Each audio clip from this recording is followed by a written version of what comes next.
Hello everyone, welcome back to my channel. আজ সন্ধেবেলা আমরা সকলে মিলে গেছিলাম আমাদের কাছেই হরিণঘাটাতে বঙ্গ সংস্কৃত উৎসব হচ্ছিল। সেখানেই মেলা ঘুরতে যাচ্ছিলাম। প্রথমে গিয়েই একটু অনুষ্ঠান দেখেই আমার ভীষণ খিদা পেয়েছিল, তাই চলে গেছিলাম পাপড়ি চাটের কাউন্টারের দিকে। সেখানে গিয়ে পাপড়ি চাট নিয়ে একটু খাওয়া দাওয়া করে নিলাম।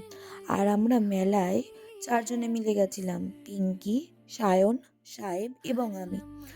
পাপড়ি চাট খাওয়া দাওয়া করে এবার একটু মেলা ঘুরতে লাগলাম।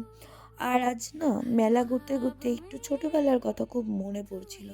সেই ছোটোবেলায় বাবার সাথে আমাদের বাড়ির কাছেই রথের মেলায় এবং ধানকলে ঝুলনের মেলায় ঘুরতে যেতাম। আজ আর সেই ছোটোবেলার মেলায় ঘোরার অনুভূতিটা উপভোগ করতে পারি না ঠিকই, তবু মাঝে মাঝে মেলায় ঘুরতে যেতে বেশ ভালো লাগে। আর কি করব, ছোটবেলা তো আর সবসময় ফিরে পাওয়া যায় না। দেখতে দেখতেই দেখো নাগরদোলনার দিকে আমরা ঘুরতে ঘুরতে চলে আসলাম। ছোট থেকেও বহুবার নাগরদোলনা চললো, এখন আর খুব একটা নাগরদোলনা চড়া হয় না, কারণ সায়ন একদমই নাগরদোলনা চড়তে পারে না। সেই ক্ষেত্রে আমারও আর একা একা নাগরদোলনা চড়া খুব একটা হয়ে ওঠে না। এরপরে এই কাপ প্লেটের দোকানগুলো দেখছিলাম, যেখানে ভীষণ সুন্দর সুন্দর ইউনিক কিছু কাপ প্লেটের সেট রাখা ছিল। কাপ প্লেটগুলো দেখে সত্যি ভীষণ কিনতে ইচ্ছা করছিল, কিন্তু সামনে একটা অনুষ্ঠান রয়েছে বলে আর সেটা কেনা সম্ভব হলো না।